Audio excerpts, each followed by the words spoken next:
வணக்கம். இந்திரா கிச்சன்லேருந்து இந்திரா நான் பேசுகிறேன். இன்றைக்கி நம்ம மத்தியான லஞ்சுக்கு என்ன செய்ய போகிறோம்னா சாம்பாருங்க.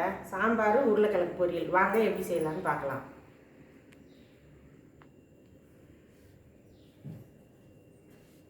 இப்போ பருப்பு வேக வச்சுருக்கேங்க. ஒரு 150 கிராம் பருப்பு போட்டு மஞ்சத்தூள் பெருங்காயம் போட்டு வேக வச்சுருக்கேன் பருப்பு. ஆனால் குக்கரில் இல்லை, சட்டியில் தான் வேக வச்சுருக்கேன். எங்களில் குக்கரில் வச்சா பிடிக்காது. குக்கரில் வைக்காமல் எப்படி டேஸ்ட்டாக வைக்கிறதுன்னு உங்கள்கிட்ட காமிக்கிறேன். பருப்பு வேக வச்சாச்சு. இப்போ ஒரு 10 சின்ன வெங்காயங்க, ஒரு 10-15 சின்ன வெங்காயம் உரிச்சு வச்சுருக்கேன். 2 கத்திரிக்காய், ஒரு 2 தக்காளி, சின்ன மாங்காங்க, அதில் ஒரு 5 பீஸு 5-6 பீஸ் வெட்டி வச்சுருக்கேன். ஒரு 5 பீன்ஸு, கேரட்டு ஒரு கேரட்டு, பெரிய கேரட்டில். இப்போ வாங்க அதை பருப்பில் எப்படி வேக வைக்கிறதுன்னு பார்க்கலாம். உருளைக்கிழங்கு பொரியலுக்கு சாம்பார் தாளிக்கிறதுக்கும் உருளைக்கிழங்கு பொரியலுக்கும் வெங்காயம் கருவேப்பிலை கட் பண்ணி வச்சுருக்கேன் பொடியாக. உருளைக்கிழங்கு வேக வச்சு கட் பண்ணி வச்சுருக்கேன். அந்த பொரியலும் எப்படி செய்யலான்னு வாங்க பார்க்கலாம். இப்போ பருப்பு 150 கிராம் பருப்பு பெருங்காயம் மஞ்சத்தூள் போட்டு இந்த அளவு வேக வச்சுருக்கேங்க. இந்த அளவு நல்லா நைஸாக வேக வச்சுருங்க. இதுக்கப்புறம் பூண்டு ஒரு 4 பல் பூண்டு உரித்து வச்சுருக்கேன் பாருங்கள். இந்த பூண்டு பல் போட்டுடலாம். ஒரே ஒரு பச்சை மிளகாய், இந்த தக்காளி 2 தக்காளி, மாங்காய், கத்திரிக்காய், சின்ன வெங்காயம், கேரட்டு, பீன்ஸுங்க. முருங்கைக்காய் இருந்தால் போட்டுக்கலாம். நீங்கள் முருங்கைக்காயும் போட்டுக்கலாம், நல்லாயிருக்கும். இப்போ இதை உப்பு போட்டு வேக வச்சுட்டு உங்கள்கிட்ட காமிக்கிறேங்க எப்படி தாளிக்கிறதுன்னு.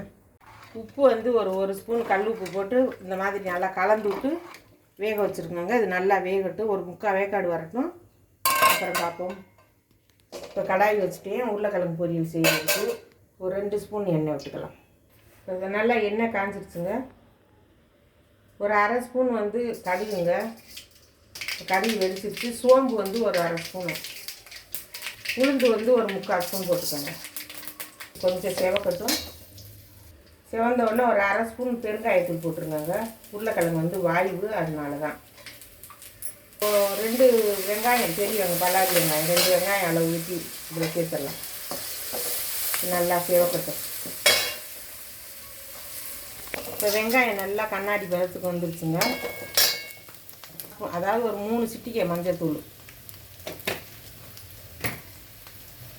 நம்ம குழம்பு பொடிங்க, நான் ஏற்கனவே சொல்லியிருக்கேன். இந்த குழம்பு பொடி எல்லாத்துக்குமே போடலாங்க. வீட்டில் அரைச்ச குழம்பு பொடி. இதுக்கு ஒரு 2 ஸ்பூன் போட்டுக்கலாம். 1/2 கிலோ உருளைக்கிழங்கு 2 ஸ்பூன் போட்டுக்கலாம்.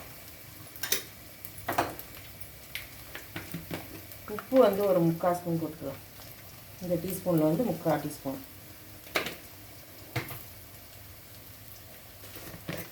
காஷ்மீர் மிளகாத்தூள், இதுவும் வீட்டில் அரைச்சது தாங்க.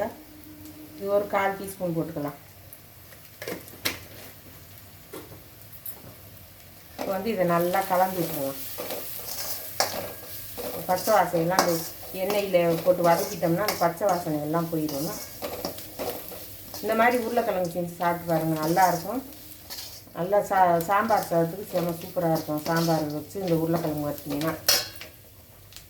இப்போ இந்த உருளைக்கிழங்கு கட் பண்ணி வச்சுருக்கோம் இல்லைங்களா, அதை போட்டுக்கலாம். இது குட்டி உருளைக்கிழங்குங்க, அதனால் 2 கட் பண்ணி வச்சுருக்கேன். பேபி உருளைக்கிழங்கு. எந்த உருளைக்கிழங்கு வேணாலும் போட்டுக்கலாம். உப்பு போட்டு அவிச்சிருங்க உருளைக்கிழங்க. அதுக்கப்புறம் கட் பண்ணி இந்த மாதிரி வருங்க.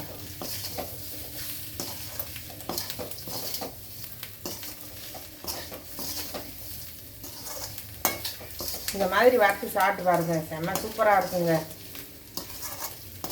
இந்த மாங்காய் போட்ட சாம்பாருக்கு அவ்வளோ நல்லா இருக்கும். இது நல்லா செவக்க வறுவெடுத்துங்க. கொஞ்சம் மூடி போட்டுடலாம். இந்த மாதிரி ஒரு மூடி போட்டிங்கன்னா அந்த வேர்வையெல்லாம் வடிஞ்சு அந்த அதில் வெந்துடும், நல்லா செவந்துடும். செவக்கொட்டி நான் காமிக்கிறேன். இப்போ பாருங்கள், காய் நல்லா வெந்துருச்சுங்க. மாங்காயெலாம் நல்லா வெந்துருச்சு. 3/4 பதம் இருந்தால் போதும். அதே குழம்பு பொடி தாங்க, வீட்டில் அரைச்ச பொடி. 1 2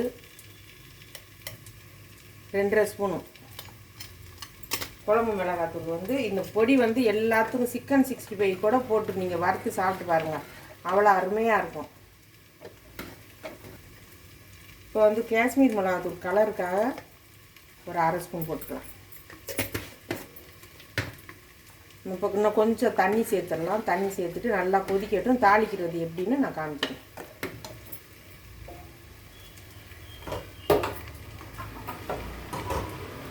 சாம்பார் வந்து கெட்டியாக வேணுன்னா நீங்கள் கெட்டியாக வச்சுக்கோங்க. எங்களுக்கு கொஞ்சம் தண்ணியாக இருந்தால் தான் பிடிக்கும்.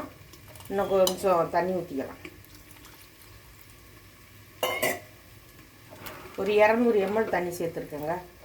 இன்னும் இது கொதித்து வத்துறதுக்கு கரெக்டாக இருக்கும் சாம்பார். தாளிக்கும் போது நான் காமிக்கிறேன்.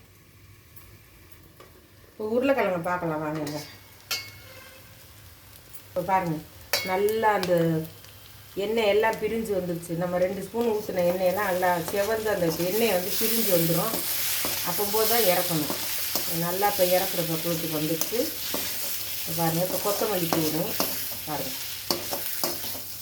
இந்த அளவுக்கு சிவக்கணுங்க உருளைக்கிழங்கு. தண்ணியெல்லாம் நம்ம விடக்கூடாது. நம்ம ஊற்றின எண்ணெய் இந்த 2 ஸ்பூன் எண்ணெய் தான். எண்ணெய் வந்து நீங்கள் வந்து எந்த எண்ணெய் வேணாலும் ஊற்றிக்கலாம். நல்லெண்ணெய் ஊற்றியும் வறுக்கலாம், கடலெண்ணெய் ஊற்றியும் வறுக்கலாம், தேங்காய் எண்ணெய் ஊற்றியும் வறுக்கலாம். நான் கடலெண்ணெய் தான் ஊற்றி வறுத்துருக்கேன். தேங்காய் எண்ணெய் இருந்துச்சுன்னா ஊற்றி வறுத்திங்கன்னா தேங்காய் எண்ணெய் ஸ்மெல் நல்ல செம்மையாக, அதுவும் நல்ல டேஸ்ட்டாக இருக்கும். தேங்காய் எண்ணெய் வாசனை பிடிக்கிறவங்க ஊற்றிக்கோங்க. இப்போ கொத்தமல்லி தூவிக்கிறேன்.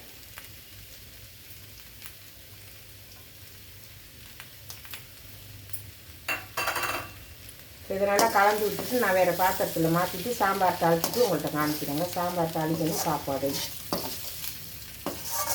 சாம்பார் வந்து நல்லா கொதிச்சிருச்சுங்க. பச்சை வாசனையெல்லாம் அந்த மிளகாத்தூள் வாசனையெல்லாம் போயிடுச்சு. இப்போ சாம்பார் தாளித்து விட்டுக்கலாம்.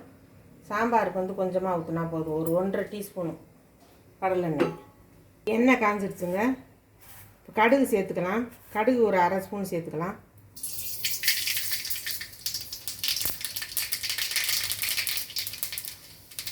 ஜீரகம் வந்து அரை ஸ்பூன் சேர்த்துக்கலாம். வெந்தயம் வந்து ஒரு 1/4 ஸ்பூனை விட கம்மி வெந்தயம் சேர்த்துக்கலாம். உளுந்து வந்து ஒரு அரை ஸ்பூனு. ஒரே ஒரு காஞ்ச மிளகாய் கிள்ளி போட்டுடலாம். இப்போ வந்து பெருங்காயத்தூள் போட்டுடலாம். பருப்பில் ஏற்கனவே போட்டு வேக வச்சுருக்குது. இருந்தாலும் சாம்பாருக்கு பெருங்காயத்தூள் ஒரு 1/4 ஸ்பூன் போட்டுக்கலாம். இது நல்லா சிவக்கட்டும். இப்போ வந்து நம்ம வெங்காயம் கருவேப்பிலையை போட்டுக்கலாம்.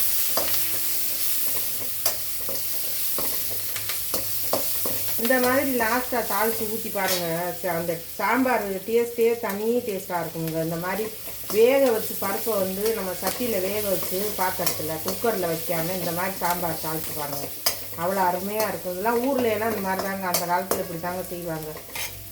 அதான் நமக்கு வந்து கேஸ் பிடிக்காமல் நல்லாயிருக்கும் உடம்புக்கு வந்து. இப்போ இது வந்து எங்கள் ஊரில் பொன்னமராதியில் வாங்கினதுங்க. இந்த அஞ்சலை பொட்டி முன்னையெல்லாம் மரத்தில் வரும். மரத்தில் நான் வாங்கிட்டு வந்து ஒரு வண்டி காமிக்கிற வாருங்க. மரத்தில் செஞ்சது. இது வந்து ஸ்டீலில் வந்தது. இந்த மாதிரி யார்கிட்டையெல்லாம் இருக்குது வச்சுருக்குறீங்கன்னு சொல்லி எனக்கு கமெண்டில் சொல்லுங்கள். கொஞ்சம் சிவக்கட்டு வெங்காயம். இப்போ பாருங்கள் நல்லா வதங்கிடுச்சு. இப்போ அடுப்பு ஆஃப் பண்ணிவிட்டு சாம்பாரோடு அதில் சேர்த்துடலாம்.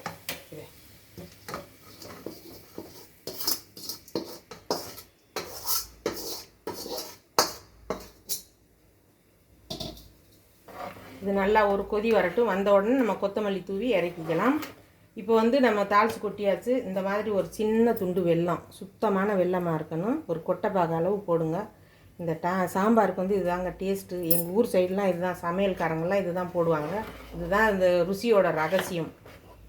இது கொதிக்கட்டும். கொத்தமல்லி தூவி இறக்கிட்டு பார்க்கலாம். இப்போ சாம்பார் நல்லா கொதிச்சிருச்சுங்க.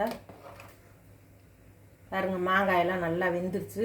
மாங்காய் கரையவும் இல்லை. நல்லா ஒரு அந்த சாரெல்லாம் குழம்புலையும் இறங்கிடுச்சு. மாங்காய் பாருங்கள் அருமையாக வெந்திருக்கு பாருங்கள். குழையாமல் நம்ம எடுத்து சாப்பிட்ற அளவுக்கு வெந்திருக்கு பாருங்கள். இந்த மாதிரி பக்குவமாக வேக வைக்கணும். இப்போ ஒரு அரை ஸ்பூன் நெய் விட்டுக்கலாங்க. சார், அரை ஸ்பூன் நெய். இந்த சாம்பாரை சாப்பிட்டு பாருங்கள். செஞ்சு சாப்பிட்டு எனக்கு கமெண்டில் சொல்லுங்கள் எப்படி இருக்கும். இப்போ கொத்தமல்லி தூவிடலாங்க. இப்போ சாதமும் வடிச்சிட்டு எல்லாம் உங்களுக்கு காமிக்கிறேன். இப்போ சமையல் லஞ்சு எல்லாம் முடிஞ்சிருச்சுங்க. சாதம் சூடாக சாதம் இருக்குது. சாம்பார், உருளைக்கிழங்கு வறுவல், ரசம், தயிருங்க. இதே மாதிரி சாதம் வடிச்சிட்டு இந்த மாதிரி பருப்பு வேக வச்சு சட்டியில் வேக வச்சு சாம்பார் வச்சு உருளைக்கிழங்கு பொரியல் பண்ணி ரசம் தயிரோடு சாப்பிட்டு பாருங்கள். சாப்பிட்டு பார்த்துட்டு எனக்கு எப்படி இருக்குதுன்னு கமெண்டில் சொல்லுங்கள். பிடிச்சிருந்தேன்னா எனக்கு லைக் பண்ணுங்கள், ஷேர் பண்ணுங்கள், சப்ஸ்கிரைப் பண்ணுங்கள், பெல் பட்டனை கிளிக் பண்ணுங்கள், எனக்கு சப்போர்ட் பண்ணுங்கள். எல்லோரும் சப்ஸ்கிரைப் பண்ணுங்கள். நன்றி, வணக்கம்.